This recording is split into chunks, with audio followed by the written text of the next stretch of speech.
상장을 만들어서 상을 준 적이 있습니다. 집에 와서 제가 몇 번 읽어봤는데 지금은 어디에 있는지 몰라요. 선생님이 아마 만드신 것 같아요. 5월 말이면 특별히 뭐 상 주는 일이 아니잖아요. 그때 내용은 대충 이런 거였습니다. 위에 적힌 학생은 열심히 공부하고 성실하게 학교 생활을 하는 학생이기 때문에 이를 칭찬하여 이 상장을 드립니다. 참 고마웠습니다. 전학 가는 아이에게 선생님이 상을 만들어서 코팅해가지고 이렇게 정성을 다해 상을 주셨구나. 두고두고 마음에 고마운 마음이 들었습니다. 하지만 이제 세월이 지나가면서 그때 일을 다 잊어버렸고 불현듯이 요즘에 그 생각이 났습니다. 얼굴을 보지 않고 만나지 못하고 오래됐기 때문에 선생님에 대한 생각이나 마음 이런 것들이 많이 사라지고 거의 희미해졌죠. 사실 하나님과 우리와의 관계, 믿는다고 하는 것은 한마디로 말하면 성경 전체에서 보여주는 것처럼 그것은 바로 사랑의 관계입니다.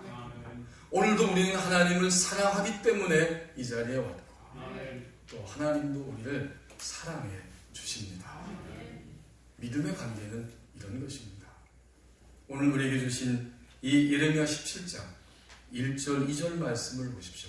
실상을 알려줌이 사랑의 시작입니다.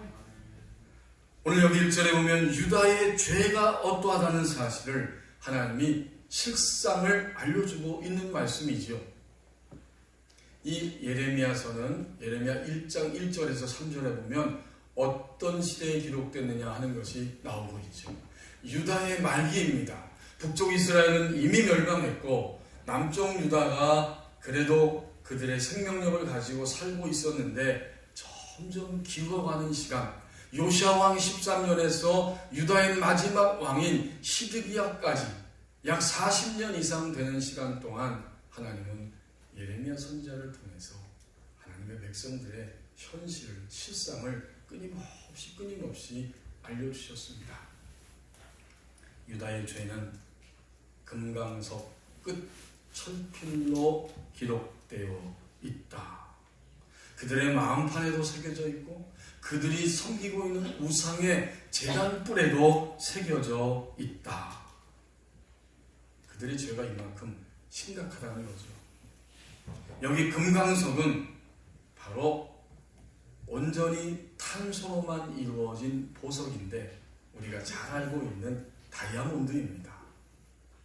이 다이아몬드는 쉽게 깨지지 않고 가장 단단한 보석입니다.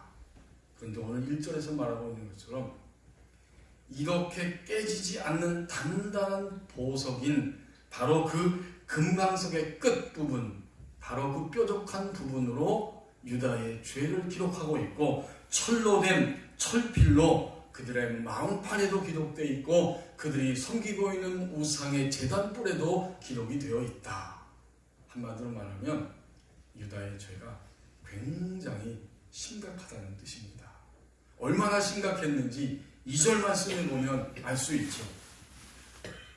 그들의 자녀가 높은 언덕 위 푸른 나무 곁에 있는 그 제단들과 아세라들을 생각하도다.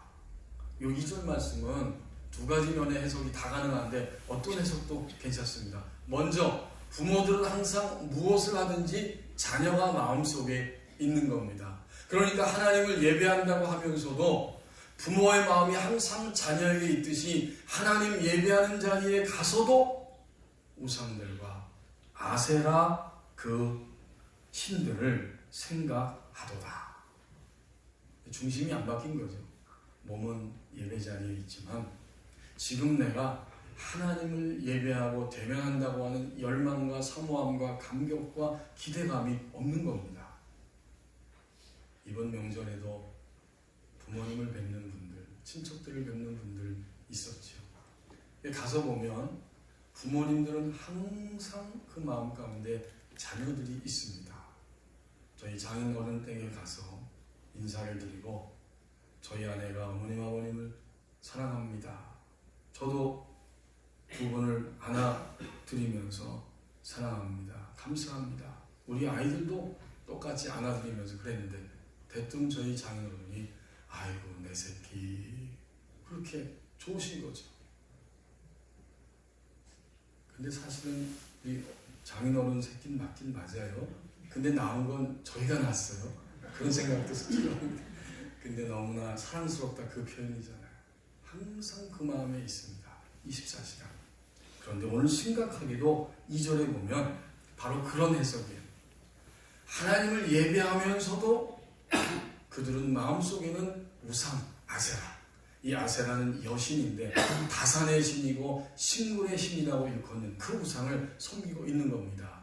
이렇게 말씀이 깨달아지고 두 번째는 오늘 우리 개역성경이 번역하고 있는 것처럼 2절 말씀처럼 우리의 엄마, 아버지, 부모들이 조상들이 얼마나 심각하게 하나님을 떠나서 하나님을 사랑하지 않고 우상의 숭배에 빠져있고 헛되게 살았는지 그 기록들을 거기에 새겨진 기록들을 보면서 자녀들도 그것을 생각하도다. 부모님들도 자녀들도 그렇게 하나님을 떠나서 우상 숭배에 빠져있는 그 모습을 2절 말씀에서 이렇게 기록하고 있습니다. 여기서 유다는 누구입니까? 바로 오늘 예배하는 우리들 하나님의 백성들입니다. 이들에게 하나님은 예레미야 선지자를 통해서 너희들의 죄가 결코 쉽게 지워지지 않고 지워지지 않는 금강석 끝 그 펜대 쉽게 말하면 그리고 철필로 너희의 마음판에도 있고 너희가 섬기고 있는 우상들 그 뿔에도 제단 뿔에도 낱낱이 기록되어 있다. 이것이 너희의 실상이다. 사랑함은 실상을 알려주는 겁니다. 우리가 잘 알고 있는 노래 한 대목이 있죠. 즐거운 곳에서는 날 오라 하여도 내 쉴 곳은 작은 집 내 집뿐이다. 1852년 4월 10일에 알제리에서 미국 사람이 죽었습니다. 한 사람이. 그런데 31년이 지난 다음에 미국에서는 그 사람의 유해를 본국으로 송환하라고 하는 결정이 내려지고 군함을 보내서 그 사람의 유해를 가져오게 됩니다. 그리고 드디어 그 유해가 도착하는 날 수많은 시민들과 미국 정부의 관리들이 그것을 환영하기 위해서 나와 있습니다. 군악대의 팡파레 소리가 연주되고 있고 거기에 맞춰서 이제 뉴욕항으로 배가 막 들어옵니다. 그 사람이 무슨 대단한 업적을 세워서 그런 것은 아닙니다. 단지 한마디 그가 작곡한 지은 노랫말 때문이었습니다. 이 사람이 바로 존 하워드 펜이라고 하는 사람입니다. 그가 홈, 스위트 홈 이것저것 다 해봐도 역시 집이 최고야. 이러한 노래를 지었습니다. 그 노래 속에는 인간이라면 추구하고 싶은 그리고 끝까지 추구해야 하고 붙들고 회복시켜야 할 가치가 들어있는데 그것은 바로 가정이지요. 우리는 독신이든 결혼을 하든 결혼했든 안 했든 인간이 생존하는 한 가정 안에서 태어났고 가족 관계 속에서 살며 가정의 가치를 느끼고 공유하고 또 그것을 회복하며 우리의 인생을 살아갑니다. 그러니까 인간의 실상은 가정이라는 거예요. 가정이 그렇게 가치 있다는 사실을 그 노래를 통해서 보여준 겁니다. 하물며 우리가 주님을 믿을 때 우리는 또 하나의 가족, 영원한 가족이 됩니다. 바로 하나님 아버지를 모신 영원한 가족이 되어집니다. 그 가족 속에는 사랑으로 주고받는 관계가 있어야 하는데 오늘 유다 백성들 그 사랑의 관계를 지금 떠나서 심각한 질병에 걸렸다는 것입니다. 이 실상을 알려줌이 사랑의 시작입니다. 3절과 4절 말씀을 보십시다. 생산성이 없어지는 시간은 돌이켜야 하는 순간이라고, 즉시 돌이켜야 하는 순간이라고 말씀합니다. 3절 말씀에 보면 하나님이 들에 있는 나의 산아. 그렇죠. 예루살렘, 유다, 하나님 백성 전체는 본래 하나님의 영역이고 하나님의 품 안에 있는 사람들입니다. 그런데 그들이 자신들의 죄를 제대로 알지 못하고 죄라고 인정하지 못하고 깨닫지 못하고 멸망을 향해 가고 있습니다. 그러다 보니까 점점 빼앗기게 됩니다. 하나님이 또 그렇게 하시겠다고 말씀합니다. 내가 내 재산, 내 모든 보물, 내가 그토록 애지중지하고 있는 그 산당, 우상을 섬기는 산당들로 노략을 당하게 할 것이고 마침내는 원수들에게 멸망을 당하고 그들을 섬기는 비참한 신세로 전락하게 될 것이다. 이렇게 선언하십니다. 생산성이 점점 없어지게 될 거라는 것이죠. 만약 우리의 삶 가운데 오늘 생산성이 자꾸 없어진다면 그 시간은 즉시로 돌이켜야 하는 순간입니다. 우리는 무언가를 붙잡고 살고 붙잡기 위해서 달려가고 동시에 우리는 무언가를 놔버리면서 살아갑니다. 여러분 현재 최근 무엇을 가장 붙잡기를 원하십니까? 내가 가장 붙잡기를 원하는 것이 무엇입니까? 어떤 분이 저에게 목사님 제가 로또 1등 맞게 기도해 주세요. 그래서 제가 웃었어요. 뭔가를 붙잡고 싶습니다. 동시에 우리는 붙잡았다면 나에게 전혀 가치가 없다고 생각하는 것은 가차없이 어떻게 하죠? 놔버립니다. 던져버리는 거예요. 이것이 우리의 삶의 연속입니다. 본문에 등장하는 이 유다 백성들은 지금 하나님을 붙잡지 않고 놔버렸습니다. 대신 그들이 강력하게 붙잡고 있는 것은 바로 가지가지의 우상들입니다. 대신 그것을 두 손에 꽉 붙잡고 있습니다. 우리가 붙잡는 것, 놔버리는 것은 나의 선택이지만 그러나 결과는 동시에 나의 책임입니다. 하나님을 놔버릴 때, 그리스도인들이 하나님을 놔버릴 때 그 결과는 바로 나 자신의 책임이 됩니다. 하나님 놔버려도 나는 얼마든지 살 수 있어요. 이렇게 생각하면서 놔버릴 때 그 다음에 밀려온 모든 고통과 아픔과 두려움과 불안함과 이런 결과들은 바로 나 자신의 책임입니다.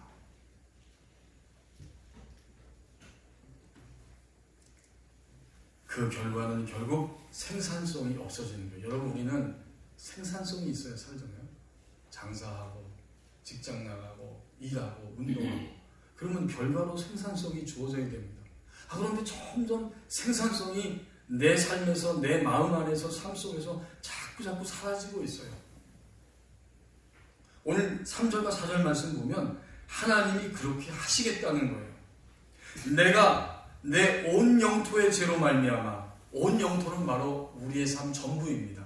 오늘 하나님을 믿고 살아가는 나의 삶에 그 전부 온 영토에 죄가 있는데 그런 것들로 인해서 결과가 나타납니다. 너의 재물, 너의 보물, 내가 애지중지하는 모든 산당들까지 노략당하고 마침내 너는 노예 신세로 전락되어서 그들을 섬기며 비참하게 살아가게 될 것이다. 하나님이 그렇게 하시겠다는 거죠. 교회 여러분, 오늘 우리의 삶 가운데 생산성이 있습니까? 먼저 우리 자신 안에 예수님 믿고 너무 감사하고 너무 기쁘고 너무 신납니다. 생산성이 있습니까?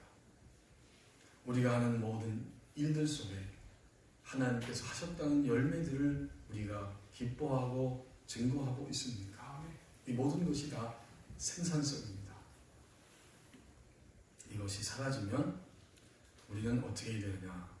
낙심하고 절망하는 것이 아니라 그 즉시로 내가 하나님을 놔버렸구나, 하나님을 놓쳐버렸구나, 즉시로 하나님께 돌이켜야 합니다. 이 3절과 4절이 그걸 우리에게 알려주고 있어요.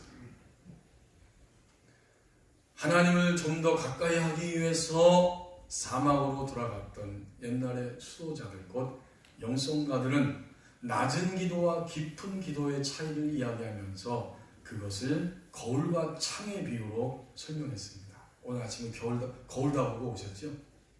거울을 딱 쳐다보는 순간 바로 나의 모습이, 나의 얼굴이 나타납니다. 낮은 단계의 기도에서는 거울처럼 아직도 나의 고통, 나의 아픔, 나의 소망, 나의 욕망밖에 보이지 않습니다. 하지만 깊은 기도는 창과 같아서 거기에는 자신이 점점 그리고 아예 보이지 않습니다. 오직 창 밖에서 일하고 계시는 하나님만이 보입니다. 그래서 하나님 그분을 찬양하고 그분의 임재 때문에 나의 인생 가운데 행하고 계시는 그분의 임재와 능력 때문에 하나님을 기뻐하게 됩니다. 그런데 낮은 기도에서 깊은 기도로 나아가는 그 과정을 잠심의 과정이라고 표현했습니다. 잠심, 곧 잠잠한 마음입니다. 여러분 이해가 되죠? 우리 마음이 잠잠해질 때 비로소 거울이 아니라 창을 통해서 일하고 계시고 함께 하시고 이끌어 가시는 하나님을 바라보고 기뻐할 수 있습니다. 이것이 깊은 기도로 가는 과정 중에 나타나는 현상입니다. 잠심의 반대는 분심입니다. 나눠지는 마음. 자꾸 하나님을 바라보고 기도한다고 하면서도 분주하고 이것저것 스쳐 지나가는 생각들의 마음을 빼앗기면서 마음이 나눠져 버리고 마는 거예요. 예수님은 그렇게 말씀하셨어요. 이 표현을 마음이 청결한 자는 복이 있나니 그들이 하나님을 볼 것이며 나눠지지 않았어요. 그 어떤 물질과 어떤 사람과 세상에 사는 동안에 그 어떤 대상 때문에 마음이 나눠지지 않게 됩니다. 하나님을 그냥 바라보는 거죠. 이렇게 될 때 분심의 마음에서 점점 잠심의 마음으로 가면서 깊은 기도로 들어가게 되고 우리의 인생 창에서 움직이고 일하시는 하나님이 보입니다. 그러면 그런 인생은 날마다 생산성이 풍성해집니다. 내 마음의 감정도 다스리게 되고 내 마음의 거짓도 깨트리게 되고 내 마음의 정욕도 던져버리고 당연히 두려움과 염려를 던져버리고 우리의 가족이면서 아버지 되시는 하나님 아버지를 바라보고 붙잡고 달려갈 수 있습니다. 생산성이 없어지는 시간은 즉시로 돌이켜야 하는 순간이라고 말씀합니다. 5절과 6절 말씀입니다. 섬세하고 철저하게 생명의 길을 제시해 준다고 말씀합니다.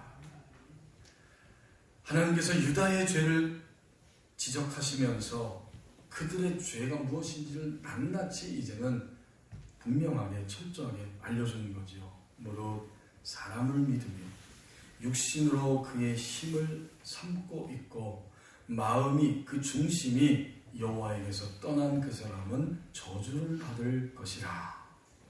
낱낱이 설명하고 있는 거예요.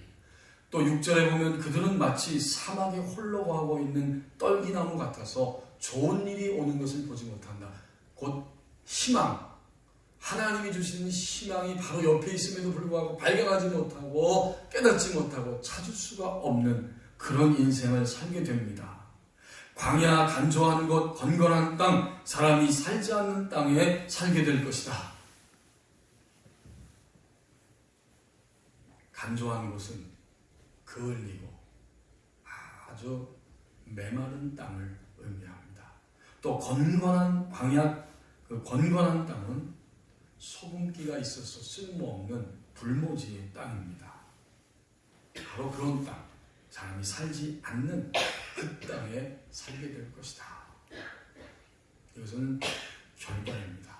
그런 결과를 하나님 믿는 유다 백성들이 맞이하게 됩니다. 그러고 보니까 이 5절과 6절 말씀에 보면 무엇이 원인인지, 지금 너희의 상태가 어떤 상태에 있는지, 그리고 거기서 빠져나오려고 하면 어떻게 해야 하는지를 아주 철저하고 섬세하게 말씀해 주십니다. 사람, 육신, 사람이 가지고 있는 자원, 이런 것들은 우리가 의지하죠. 또 의지해야 합니다. 그런데 중심은 누구를 의지하고 있어야 되느냐? 하나님을 의지하고 있어야 됩니다. 어제도 어떤 분이 사업 얘기하시면서 토요일 오전에 저를 찾아오셨는데, 교회에 있는데 같이 동업하는 분을 믿어서 이 사장님이 거의 동업자이기 때문에 모든 재정 회계를 다 맡겼대요. 건축하는 분인데. 근데 그 부인 집사님이 당신이 아무리 그 사람을 믿고 신뢰해도 재정이나 이런 거를 100% 완전히 맡기면 안 돼요라고 몇 번씩이나 얘기했지만 듣지를 않았어요. 결국은 재정사고가 터진 겁니다.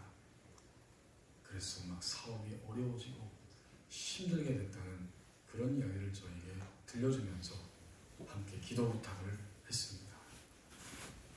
사람은 의지하지만 결국 우리가 궁극적으로 의지하는 것은 여호와 하나님 한 분입니다. 이렇게 섬세하고도 철저하게 오늘 예레미야를 통해서 그 당시 유다 백성들에게 우리에게 알려주는 거예요. 사람이 궁극적 신이 아니다. 사람의 능력이 있지만 그것을 우리가 전적으로 의지하고 사는 것이 아니라 우리는 하나님 아버지만을 의지하고 이 땅에 살아간다. 이걸 너희가 모르기 때문에, 너희가 이것을 앞으로도 알지 못하고 지키지 않으면 너희는 그냥 광야 사막에서 떨기나무와 같이 불모지의 땅에서 외롭고 고통 속에 희망을 보지 못하고 너희의 인생을 살아갈 수밖에 없어 라고 하나님이 섬세하고도 철저하게 우리가 다시 살아날 수 있는, 회복될 수 있는 길을 제시해 줍니다. 그 길은 결국 하나님 여호와를 신뢰함입니다. 하나님을 신뢰하면 살아날 수 있다는 거예요. 우리가 잘 아는 찬송가 가운데 나의 갈 길 다가도록 예수 인도하시니 434장, 지금은 384장이죠. 페니 크로스비라고 하는 이 여성이 이 찬양의 노래 찬송을 작사했습니다. 그녀는 시각장애인이었어요. 아니, 눈이 보이지 않는 이 그리스도인 여성 신자가 어떻게 만사형통하리라 응? 우리 장로님 가운데 기도할 때 만사형통하게 하옵소서 기도하는 분이 계십니다. 어쨌든 눈이 보이지 않는데 어떻게 만사형통하리라 찬양할 수 있겠어요? 이제 이 페니 크로스비는 찬송가 이 작사자로 알려지기 전에 그는 또한 가난 때문에 몹시 힘들었다고 합니다. 어느 날 단돈 $5가 없어서 중요한 일을 처리할 수가 없게 됩니다. 그는 너무 안타까워서 하나님 앞에 무릎을 꿇고 기도하며 하나님의 도우심을 구했다고 합니다. 그리고 집에 있는데 기도하고 일어난 지 얼마 안 돼서 초인종 소리가 들려서 나가봤더니 처음 보는 사람이 당신 혹시 페니 크로스비냐? 그렇다고. 그러면 당신이 찬송가를 작사한 일이 있느냐? 네, 제가 작사한 일이 있습니다. 이곳 근처에 찬송가를 작사한 페니 크로스비가 산다고 하는 말을 듣고 한번 보고 싶어서 제가 이렇게 찾아왔습니다. 인사하고 서로 잠깐 교제하고 이제 나가면서 그 페니 크로스비의 손을 꼭 잡습니다. 그리고 뭔가를 그 손에 쥐어주었습니다. 알고 봤더니 바로 $5짜리 지폐였습니다. 그녀는 이 하나님의 정확하신 인도하심에 놀라면서 찬송을 작사하게 되는데 그것이 바로 384장이었습니다. 나의 갈 길 나가도록 예수 인도하시니 어려운 일 당한 때도 족한 은혜 주시네. 나는 심히 고단하고 영혼 매우 가난하. 나의 앞에 반석에서 샘물 나게 하시네. 나의 앞에 반석에서 샘물 나게 하시네. 정확합니다. 그러니까 오늘 5절과 6절 말씀도 정확한 말씀이에요. 너희가 왜 권고한지, 너희가 지금 무엇을 의지하고 있는지, 그리고 어떻게 하면 살 수 있는 생명길로 빠져나올 수 있는지 철저하고 섬세하게 우리에게 생명길을 말씀해 주십니다. 우리가 인생을 살면서 자주 쓰는 단어 가운데 하나가 이런 것일 것입니다. 왜 그러지? 무슨 일이 있을 때 우리는 그 원인을 분석합니다. 원인을 찾습니다. 오늘 만약 하나님을 믿으면서도 내가 왜 그러지? 라고 하는 생각과 마음이 들 때 우리는 예레미야를 통해서 주시는 음성을 듣게 됩니다. 믿음의 세계는 하나님을 신뢰하고 생산성이 없는 곳에서 벗어나서 사랑을 주고받는 것이 믿음의 세계입니다. 기도하겠습니다.